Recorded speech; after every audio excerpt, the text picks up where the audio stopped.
Okay, so in 3 days, a game that got absolutely dragged through the mud on launch day is coming back out. Fully finished on consoles for the first time ever, with a stack of new mods it didn't have before. We're talking about No More Room in Hell 2, 11th of August, that's this Tuesday. And if you played this on early access launch and bounced off it, I get it, we're gonna talk about why in a second. But this 1.0 drop is generally not the same package anymore. New mode, new map, console debut, thousands of fixes. So today pack, I'm breaking down exactly what's actually new, what it means for how the game plays, and whether it's worth jumping back in, or jumping in for the first time. Fast version, because this is not the focus today. No More Room in Hell 2 launched in early access back in October 2024 from Torn Banner Studios. That's the Chivalry 2 development team, and it landed rough with buggy melee, server issues, mostly negative reviews within the first day. Torn Banner spent the better part of 2 years fixing it, and now, almost exactly on the 3-year anniversary of the original mod's early access debut, it's exiting early access for good. That's all the backstory you need, so let's get into what's actually launching. This is the biggest structural change to the entire franchise 15-year history. No More Room in Hell 2 is coming to PlayStation 5 and Xbox Series X and S. Full stop. This series has been PC only, mod adjacent, niche as it gets since 2011. It's never touched a console before. It's being published on console by Green Man Gaming, while Torn Banner keeps handling PC on Steam and Epic Game Store. And critically, full crossplay access on all 3 platform PC, PlayStation, Xbox players can drop into the same 8-player lobby together.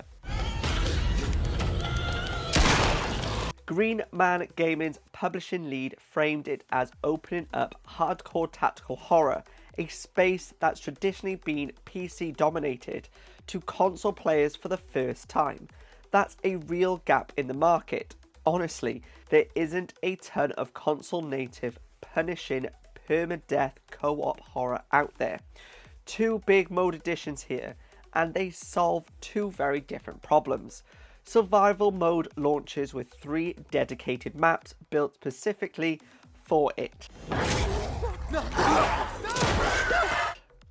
Wave-based defend your position supply drop structure.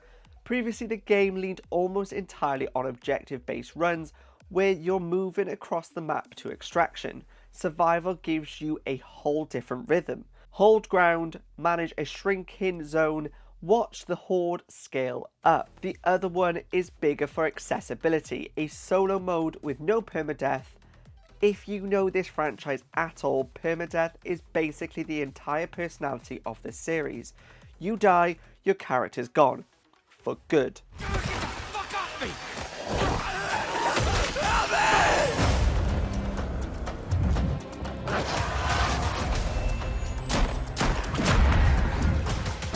That's terrifying with 7 friends backing you up. It's a completely different, much harsher experience alone. So giving solo players a version without that punishment is a real acknowledgement that not everybody has 7 friends free on a Tuesday night, and the game shouldn't be unplayable if you don't. There's also a guided tutorial shipping with 1.0, which honestly should tell you something about how steep the learning curve was before.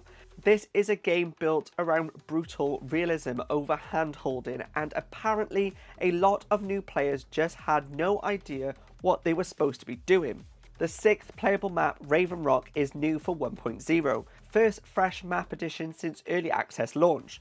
Alongside that, weekly missions for ongoing objectives and expanded avatar customization, giving your responder more visual identity across runs. And then there's the number that actually matters most if you got burnt before.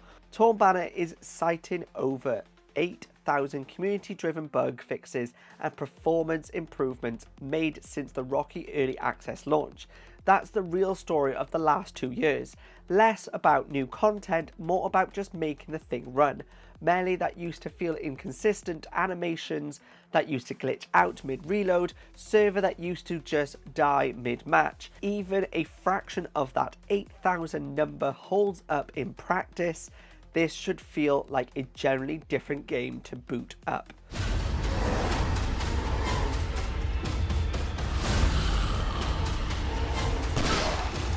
Quick logistics, the game's been sitting at $24.99 through early access. For the 1.0 launch, 35% off on Steam and Epic Game Store, which works out to roughly $16.24. 20% off on both PlayStation and Xbox stores, roughly $19.99. Xbox pre-orders have actually been live with that 20% discount since late July. If you're picking this up day one on any platform, there's a launch discount waiting on all of them. No reason to pay full price this week specifically. My honest take, this is one of the more legitimate give it a second chance situations. Torn Banner didn't just patch a few bugs and slap a 1.0 sticker on it. They added a generally different mode in survival, solved the I don't have a full squad problem with a solo mode, and are backing it up with a number of fixes that's actually specific instead of a vague marketing language. What I will watch for once it's live is, does survival mode actually recapture the slow dread pacing this series is known for, or does it lean arcadey like some of the early access criticism claimed? And does the solo mode feel like a real alternative experience, or is it stripped down version that makes you miss the co-op tension? Those are the two things I'll be checking in on day one.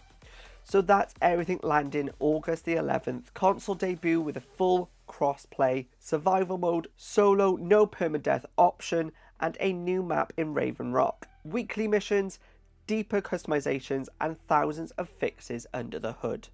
If you got burnt by early access launch, drop a comment. Are you giving 1.0 a shot or still holding a grudge? And if you're coming in fresh on console this week, let me know what platform you're squadding up on. That's it for this one, pack. Subscribe if you want more of these the second something drops, and I'll see you in the next video.